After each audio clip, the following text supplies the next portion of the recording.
Hugh Hewitt, radio talk show host, I should say worldwide and world-renowned radio talk show host. Hugh Hewitt is with us.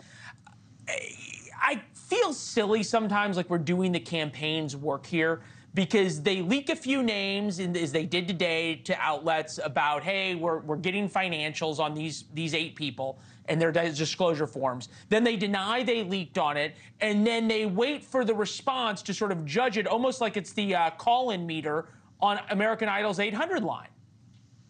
Yeah, you're absolutely right about trial balloons. In fact, the New York Times, in their profile of Senator Cotton last week, actually is the headline, trial balloon.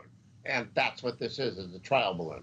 And as I look at the names, I say each of these are friends with the former president. Each of them know the former president. They've campaigned with the former president. And they are all very, very sound Republicans that would, there's no one from the far ranges of the party. You don't see any MAGA warriors out there. You see all pretty mainstream people. There are only 2 veterans on the list, J.D. Vance and Senator Cotton.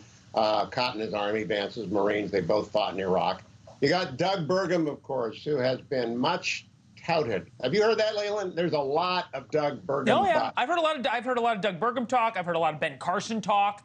And then we've all heard the Glenn Youngkin talk, but he's not on the list, so who knows? This is what I think is interesting, and you brought this up. None of them are really that big of outliers. And my buddy Isaac Shore over at Mediaite wrote a piece.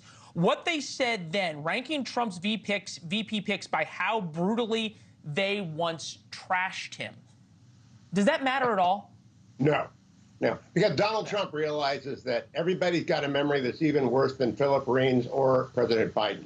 Nobody remembers anything, nor do they care about anything. And by the way, I got to tell you, did you give Philippe a cane? Because he danced like Fred Astaire when you played him that clip. Joe Biden missed Vladimir Putin by 20 years. That was really, I was stunned. I hadn't seen that clip yet. But Philippe does a nice job of tap dancing around.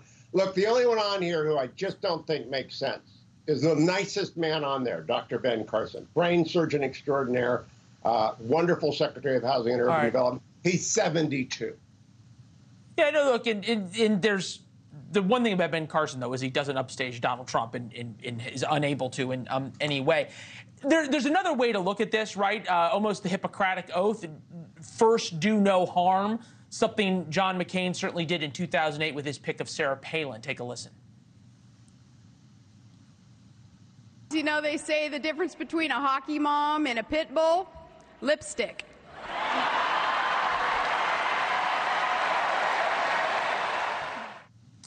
It worked great with the base, and it cost him 8 points. Who shouldn't Donald Trump pick?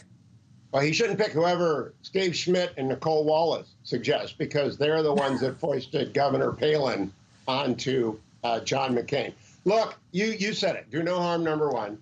I do not think he should pick Byron Donalds, because he's new and he's young and he's exciting and he's going to run for governor in Florida. But he's in a controversy right now, the Jim Crow controversy, which has been totally misrepresented. But nevertheless, you don't need controversy. You need someone who can go on Meet the Press, Face the Nation, talk with Leland Vittert, go on to Meet the Press, whatever it is, and not make a mistake, drive home the message, and do well in a vice presidential debate with Kamala Harris.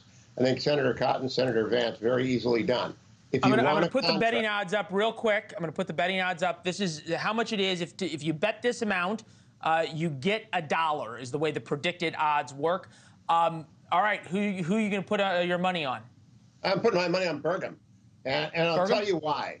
Yeah. I do believe contrasting personalities matter a great deal. And Doug Burgum is a great point. As was said on the Hill before we came on, they talked about the 3 I's. It's actually the 5 I's. It's inflation, immigration, Israel, the infirmity of Joe Biden, and the injustice done to Donald Trump. The guy who contrasts most sharply is either Doug Burgum or Tom Cotton. Tom is, of course, young, not as young as Elise Stefanik or JD. They're 39. I'll give you one more with I'll give you more and more with Doug Burgum. He's rich, which is something that Donald Trump likes a lot. Well, self-made. Hugh, we got to run, but thank you. We appreciate it. It's good to see you. All right. Thanks for watching. Go to joinnn.com to find NewsNation on your television provider.